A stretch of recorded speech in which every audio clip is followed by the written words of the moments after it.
Today we're going to talk about something a little different from what we usually do.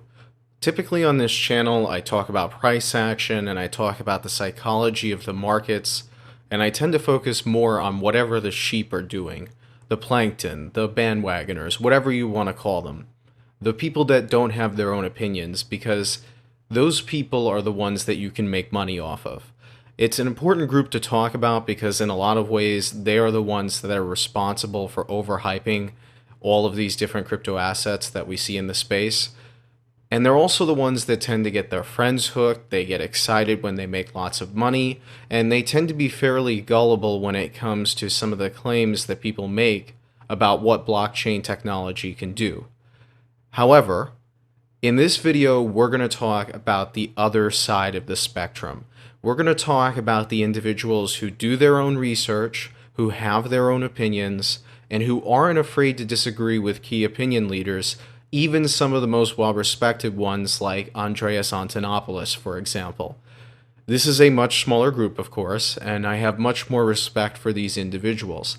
However, there are some serious dangers associated with this group from an investing perspective that I would like to discuss.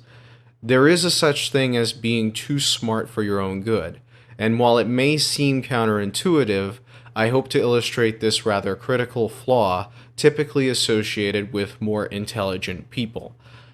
Let me start off by saying that intelligence is overrated, and this was actually a lesson passed on to me by my father, who, by all standards, most would consider a genius.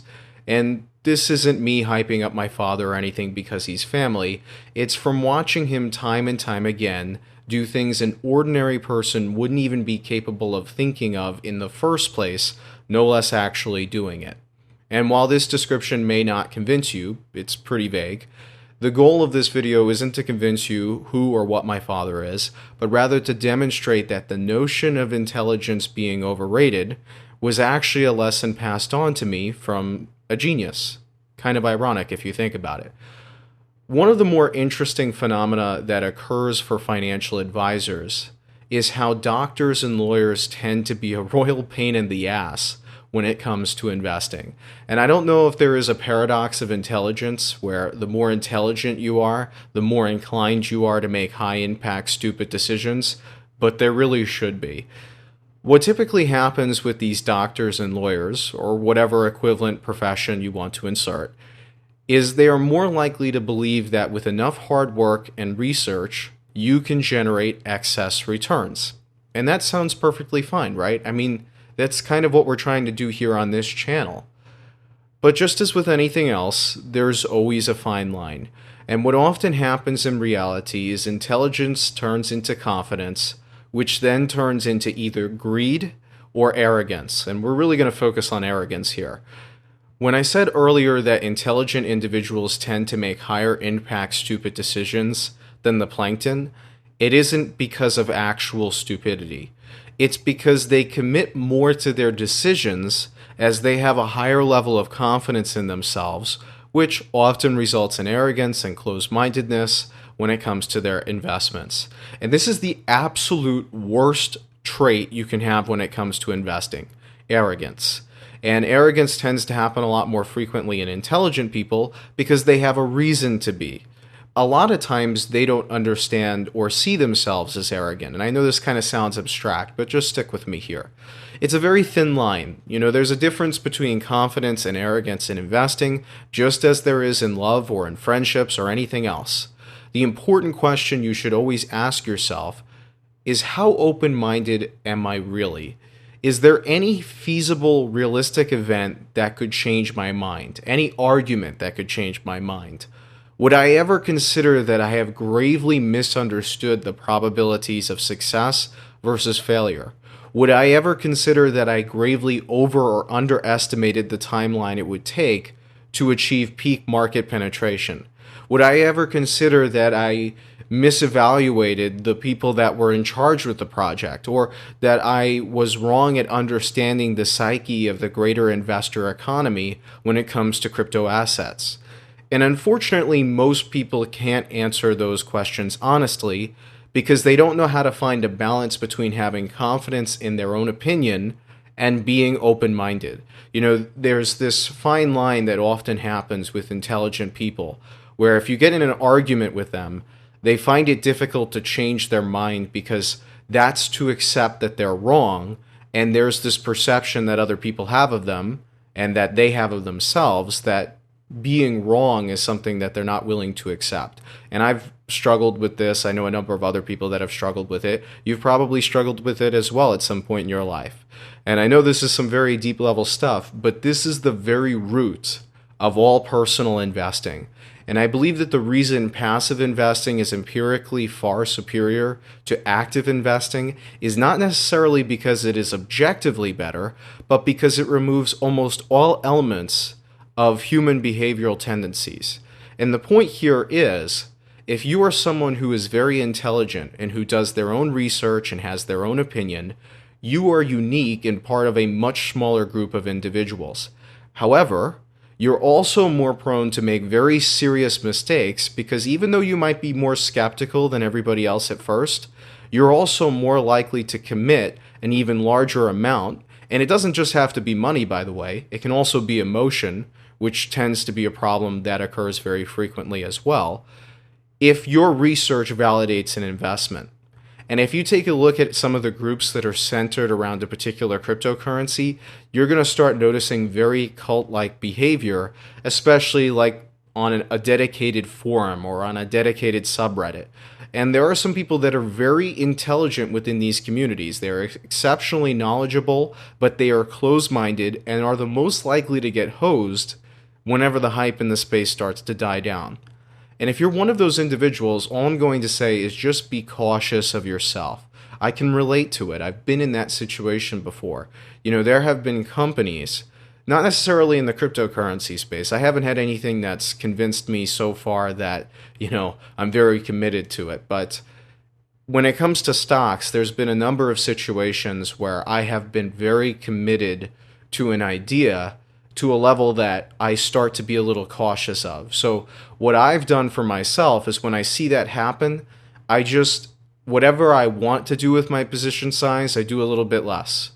Because I realize that my mind is going to play tricks on me. So I just have this rule set in place that I reduce that exposure that I have to my own confidence, to my own arrogance. I've had it happen with Gilead. I've had it happen with Adobe. There's been a number of different companies that I've looked into that I have felt that way about. So I have to be careful of myself. And most people refer to this closed-minded activity, this cult-like behavior, as mental gymnastics. But that's usually with the implication that the person involved is justifying something that most outsiders view as crazy. And that's not necessarily what happens in this space. So what I'm going to call it is mental Olympics, because everybody competes to find the most compelling data and research to support their investment, and then shuns everyone else who hasn't come to the same conclusion, or, and this is an even scarier one, doesn't extend the same level of effort to reach a different conclusion. Now, what do I mean by this?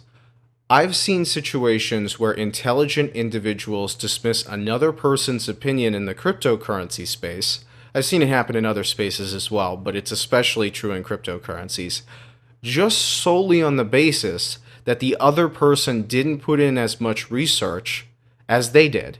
In other words, if you don't know every single miscellaneous fact about a crypto asset or the industry as a whole, there's a group of folks that will never validate your opinion, even if that opinion is objectively valid.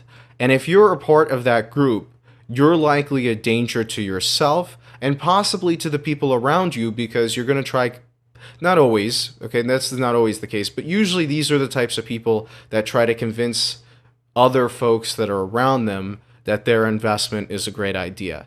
And so you become more of a danger to yourself than even the plankton are to themselves, because they don't even have the same level of commitment as you do.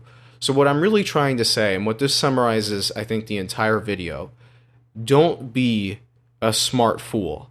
And perhaps a more apt name for Benjamin Graham's classic book, The Intelligent Investor, would be The Wise Investor. Know your limitations and invest wisely.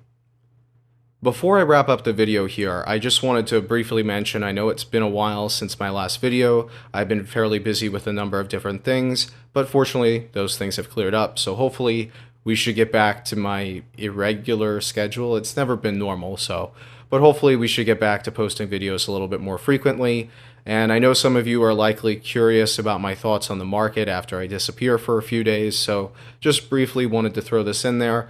The market has been trading mostly sideways, so to be honest with you, my opinion really hasn't changed since my last video. I have only done 2 trades since then.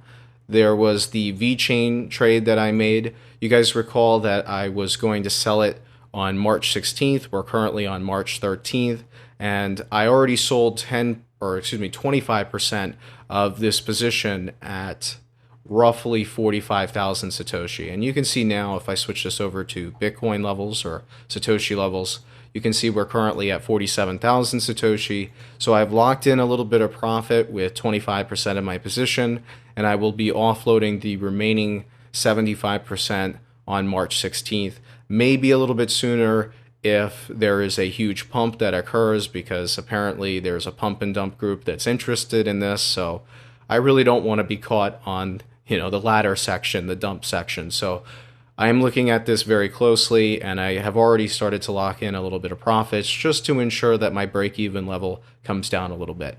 The other trade that I made was on Ardor, or however you say it. I'm so bad with pronunciations, I apologize for that, but I was actually quite fortunate on this. I bought it at 3,000 Satoshi.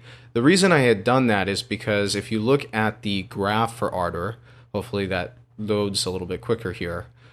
But if you look at the graph here, there is a lot of support at this level. You can see here that we traded at this level for quite some time back in August. We traded at this level back in November, and really maybe not all the way back here, but there's a reasonable amount of support here.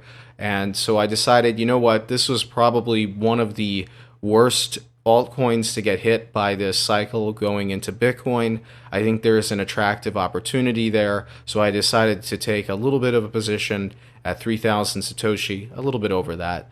And so far it's been working out. I don't know if it's going to work out in the long run. I don't know if we're going to come back down to these lower levels in the 1,000 to 2,000 Satoshi range, but this is one that I've been watching fairly closely, and I finally kind of came down to a nice target level. So that's one where I also started another position.